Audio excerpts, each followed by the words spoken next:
Morning po, ngayon di po tayo sa Triumph Home Depot. Bali, pupunta po tayo dahil bibili po tayo ng mga gamiting bahay katulad ng tiles, mga lababo at kahit anong-ano pa po na gusto nyong bibilhin. So, bali dito pwede po kayong bumili at kumpleto po tayo.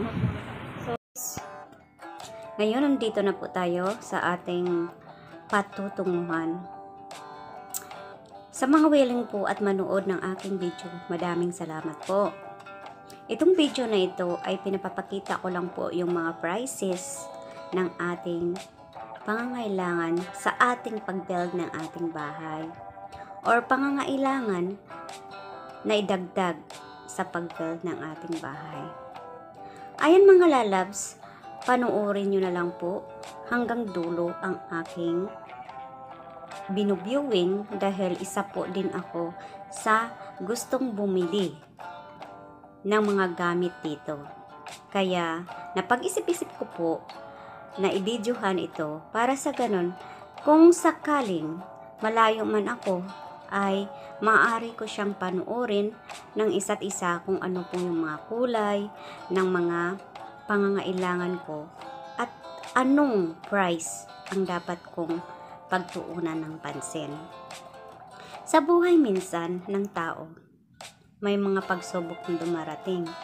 Kagaya sa mga ganitong special na occasion, special na pamumuhay, o whatever man anong mang masabi natin sa buhay. Ngunit isa po ako sa mga taong mahirap lamang.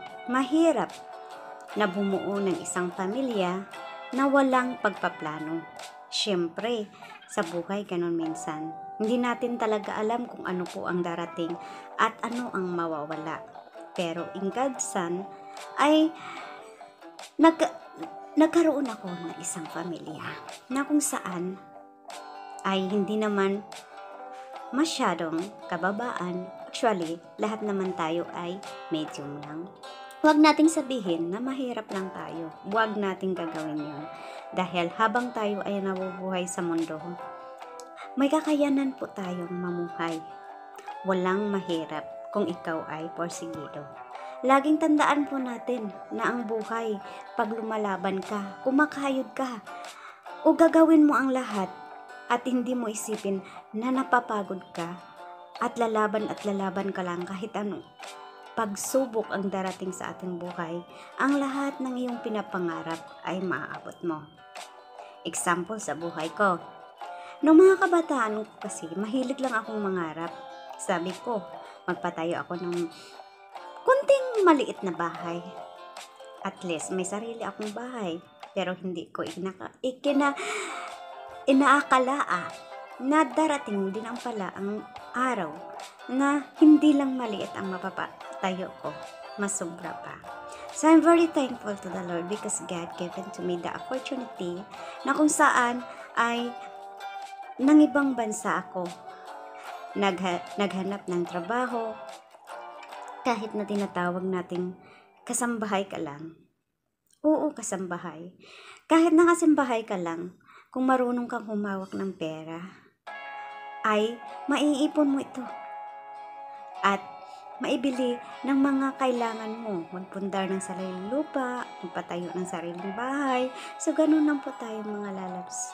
Kasi yung akin nung nagpapunta pa lang ako sa labas, alam niyo, $2 lang po yung aking dalang-dalang pera. $2 lang.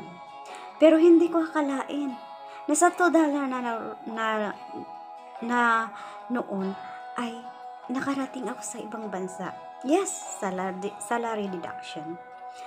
Hindi ako nagdadalawang isip na umalis sa Pinas at pumunta sa ibang bansa.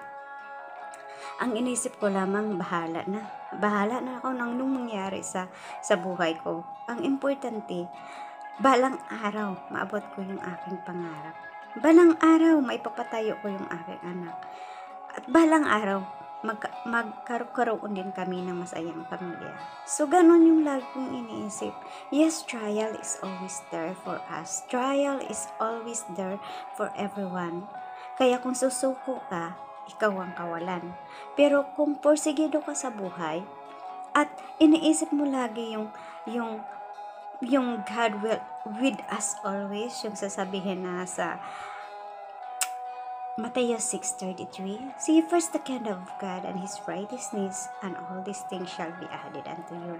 Alam mo yung pakiramdam na kapag inuuna mo si Lord, wala kang kinakatakutan sa mundo. Kasi lumalaban ka kahit na mag-isa ka lang or malayo ka sa iyong pamilya, lumalaban ka.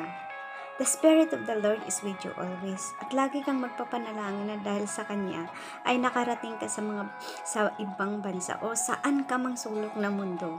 O kahit sa Pinas ka man lang. Pasalamat tayo kung nasa Pinas tayo, nakasama yung ating pamilya. Dahil si Lord ay nandyan lang gumagaway sa atin.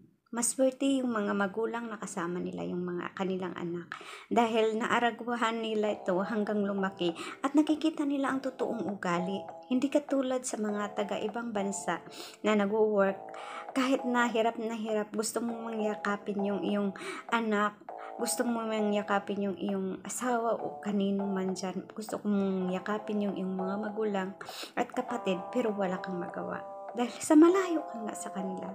Ngunit pero tiwala ka lang, darating ang araw na magkakaroon at mabuo din ang iyong pamilya. So ngayon, mga lalabs, panoorin nyo lang po ang aking video. Dahil pinapakita ko ito at may kasamang kwento. Kwentong sa buhay na kung saan isang batang mahilig mangarap, namatay yung kanyang ama nang baby pa siya at natutong magtrabaho sa palayan, natutong magtrabaho sa kabundukan, natutong magtrabaho sa pagtanim ng mga palay, pag-harvest ng mais o ng dadamo. Hanggang nakapag-aral ng elementarya, hanggang nakapag-aral ng high school at nakapagtapos ng kolehiyo sa sariling sikap. Dahil sa sarili niyang sikap, nangarap pa rin siya na makapunta sa ibang bansa at hito na nga, kahit na hindi man pinalad sa mabuting posisyon, ngunit okay lang yun dahil okay naman yung sahuran. Ang importante ay makaipon, huwag gasto doon, gasto dito, kundi iisipin mo kung ano ang karapat-dapat at maging wise sa iyong money. Bakit? Kasi pag hindi ka wise sa iyong pera, tapon doon, tapon dito, uuwi kang kawalan. Kaya lalo na sa mga ating mga kababayan na nasa ibang bansa o sa mga nanonood dyan, isipin natin, yes, money is very important for us also. Dahil hindi naman tayo mabubuhay kung wala tayong pangbili ng bigas. Hindi naman tayo mabubuhay kung walang pangbili ng pangailangan sa araw-araw. Kaya, importante din ang pera sa buhay natin. At the best, lagi natin ilalagay talaga ang number 1 sa buhay natin ay si Lord. Dahil si Lord lang ang magpupuno ng lahat na yan kung kasama natin sa ating panalangin palagi na nandyan siya. Kaya hito tayo mga lalabs. Kaya nag-ikot-ikot ako dito sa Trium para magbibili ng aking pangangailangan para sa aking bahay.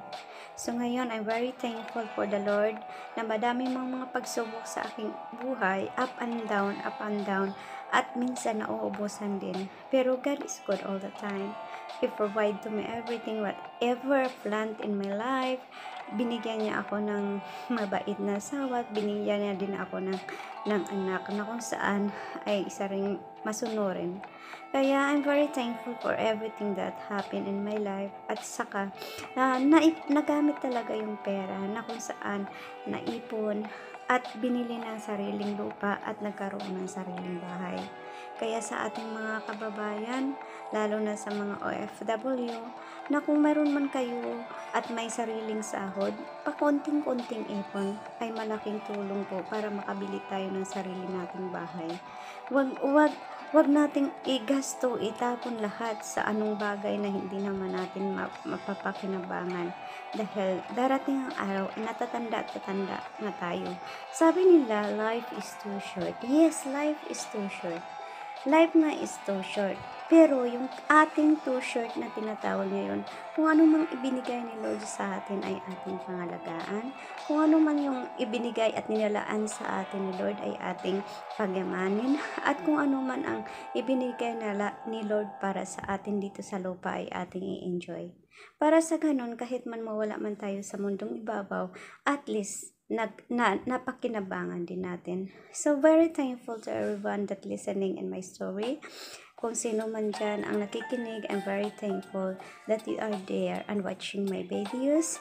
Even sa totoo lang, pinapakita ko lang sa bawat isa kung paano po ako magkuha na mga tiles or mga pangailangan ko, kisame o whatever na pangailangan ko sa bahay. So, kayo na pong bahalang magmili-mili dyan at bahala na po kayong magsali kung ano yung inyong mga gusto na design, style. The important I show you whatever man kung ano mang mga video na ibinigay ko dyan. Panoorin nyo na lang po kung ano yung mga video yung ibinigay ko dyan, mga lalabs. Alam ko po maraming gustong magpatayo ng sarili nilang bahay, mag-design ng kanilang sariling bahay at gusto nilang magpili ng colorful sa kanilang bahay. So mga lalabs, kayo na pong bahalang manood dyan. Ayan, dahil yung akin po ay pang slowly or pangkuha lamang ng mga idea kung ano po ang magandang idagdag sa aking bahay. So, sa mga gustong tumanaw o gustong pumili, kayo na pong bahalang mag-select dyan kung ano ang iyong mga gusto. Ang importante po ay may makunan kayo ng idea. Sa aking mga manunood, salamat po sa pakikinig, lalo na sa mga mahilig magpagawa ng bahay. Itong video na ito ay ginawa ko lamang po para sa ganon pangkatuwaan, and of course is gagawin ko rin siyang isang daan sa aking pagbablog. Ayan po, salamat po sa lahat na nanonood dyan at patuloy na nagsusubaybay. Alam ko po na minsan yung aking mga video ay hindi kagandahan, minsan nakabaliktad pa, at minsan hindi pa naayos, at minsan ay putol-putol pa. Kaya pagpasensyahan nyo na po ang aking pagkuha. Pero at least, naisishow ko pa rin po yung aking the best na kung saan may papakita ko yung mga kunting-kunting mga design ng ating tiles. Ayan, sa mga gustong mag-inquire ng prices, may mga price naman po akong nailagay na ipapakita dyan. Bali, stop nyo lang po yung video, pagkatapos isom po at makikita nyo kung magkano po yung price sa aking video. Kaya sa ating mga palalab, tuloy lang po ang pangarap. Huwag mawala ng pag-asa. Habang may buhay, may pag-asa po tayo. Kung ngayon bumili ka ng isang tiles, bukas makabili ka na ng 2 tiles.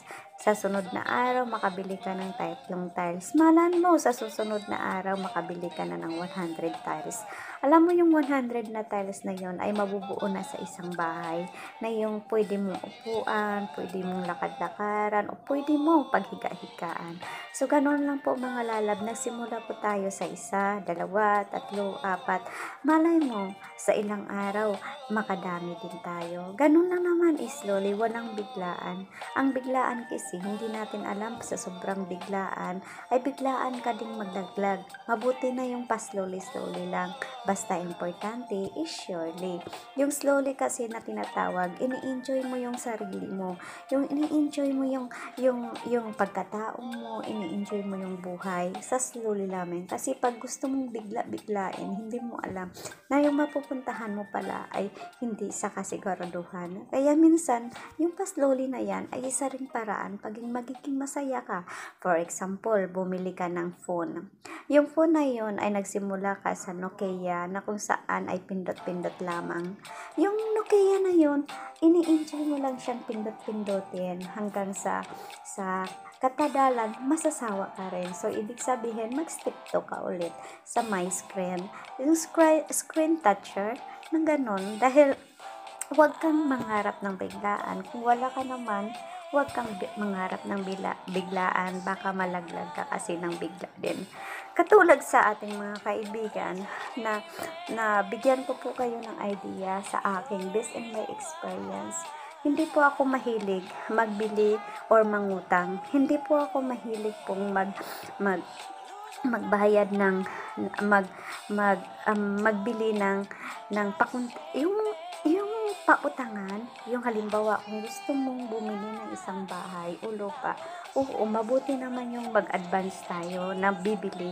Kung mayroon kang hinahawakan na pera, ay at sigurado ka na mapuli-feed mo yung bahay o lupa na gusto mong bibilhin, pwede mo namang dahan-dahanan siyang babayaran. Kung in case kung mawala ka ng trabaho, mayroon kang pang fully feed na ibayad sa lupang kinuha mo. Pero for example, kung nangharap ka lang, nakita mo yung kapitbahay mo na bumili ng malaking bahay, nakita mo yung kaibigan mo na bumili ng lupa, ikaw nangarap ka lang, gusto mo rin bumili ng ganong bahay, ganong lupa. Ngayon, dahil sa nangarap ka lang, ang ginawa mo ay nangutang ka. So, kinuha mo yung lupa sa pamaraang unti-unti mong binayaran. Hindi kasi natin alam ang buhay, mga lalabs.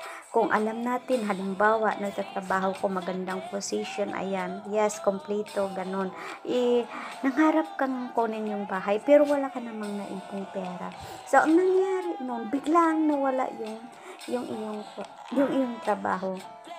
So, pagkatapos, paano na lang yung nabayaran mo na more than 1 years na sa lupa at bahay mo na hindi pa siya nakalahati sa bayad? Dahil sa nawalan ka ng trabaho, ano ang mangyayari doon? Dahil siyempre uunahin natin yung pagkain natin, uunahin natin yung ating pangangailangan sa pang-araw-araw. Of course, hindi ka na makapagbayad ng kinuha mong lupa o bahay na gusto mong mapapasa iyo. So, ang mangyari noon ay kukunin siya kung saan mo man siya kinuha. So, ganun mga lalab, yung isang idea na ibibigay ko, kung mangarap ka, mas better na pag-ipunan mo muna siya for the security, ipunin mo muna yung pera mo, or either, kung mangarap ka na sigurado kang, for example, mawalan ka ng pera, may i-fully feed ka namang i-cover or i-pay sa lupang iyon kung gusto mong talagang mangarap na magkaroon ng sariling bahay. Pero yung mangarap ka na lang, parang wala lang sa'yo, ganito ganyan, okay lang kung makuha siya, okay kung wala. Pero sayang kasi yun mga lalab pag kinuha ng may-ari.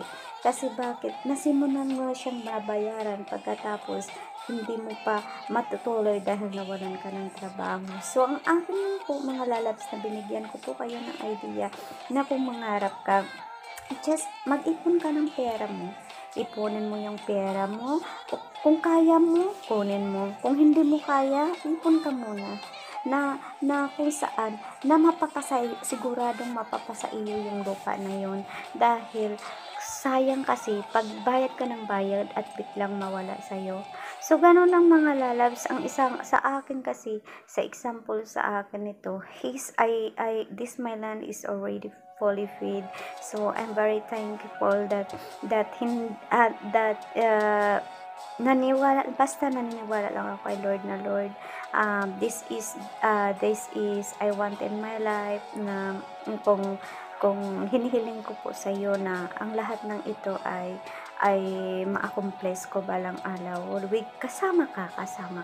Of course, kasama ka, Lord, sabi ko. Kaya nga, this house, this land is made by my prayer. Then, I am very thankful that na kahit papaano ay ni-provide ni Lord ang lahat-lahat ng pangailangan. Kaya ito po kami ngayon, patuloy na nagbibuild ng bahay, bumibili ng mga materials. And of course, I'm very thankful because kahit na utang, wala po kaming nailagay na utang sa aming pinapatayo na bahay. So, I'm very thankful for everything that is God provided everything. At saka sa ating mga palalabs, huwag mong gamitin yung mga bagay na ikakasama sa ating mga lalabs. Halimbawa, kung gusto mong mangarap, gagawin mo ay example, magkuha sa ibang tao, hindi po yun maganda. Mas magandang mangarap na sa sarili mong kayod, sarili mong sikap, sarili mong atensyon, and of course, na pinaghirapan sa iyong buhay. Bakit? Makikita mo kasi yung bahay mo na may tuwa, kagalakan at saya sa iyong sarili, na ito yung bahay na pinagharapan mo, pawis at pagod, na ipinatayo mo sa sarili mong sikap. Yun ang pinakamaganda sa lahat, mga lalabs. Huwag kang mangarap na instant, na hindi naman sa kagandahan mo kinukuha. Mangarap ka sa sakripisyo, dahil nakikita ni Lord ang bawat step ng ating buhay. Nakikita ni Lord kung ano yung ginagawa natin sa mundo. Kaya kung mangarap ka, be patient, and of course, honor, always pray to the Lord, and God will give it for you in the right time. Kasi pag hindi yan ibinigay ni Lord ngayon, ay hindi yan para sa'yo. So maybe one day, or maybe next year, maybe next year, ganun siya. Hindi kasi natin, huwag maging instant. Kasi yung instant na yun ay baka hindi yun para sa'yo. Kaya ang instant na yun ay madaling mawala. So kaya kung ano man ng the right time na ibibigay sa'yo ni Lord, darating at darating din. Maniwala ka, basta samahan mo ng sipag at tiyaga. Kaya ang lahat ng yon ay maaabot mo.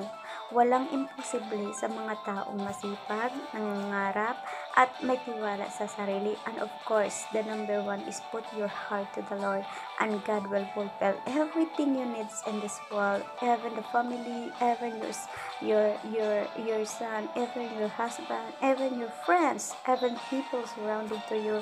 God will provide to you everything, and magiging masaya ka sa iyong buhay, na patuloy na namumuhay sa mundong ibabaw. Kaya everyone, ito lang po ang maisasabi ko po habang kayo ay nanonood sa aking video. I just share what I have right now. I just share that what is my focus. I share what my ambition and plan in my life, that I'm living with truly happy, with to build my own house, and of course I'm happy that there's someone helping to me, my husband, to build very nicely, and of course with understanding and love. So sa ating mga kaibigan, ganito po yung ating gawin. Just always believe in yourself. Go, go, go, go. Magtiwala ka lang, dahil ang darating ang araw na mapapasayo kung ano man ang iyong pangarap sa buhay. Dahil God is always there to those people who believe in Him, and you can accomplish your all needs if you trust in God with all your heart. So I'm very thankful for everyone to watching my videos until the end, and I'm very thankful that everyone here is listening my stories, and everyone is enjoying to watch my videos. So mga lalav, so this is maybe the right way to say that you can select whatever you want in your home. So thank you so much, and God bless, God bless.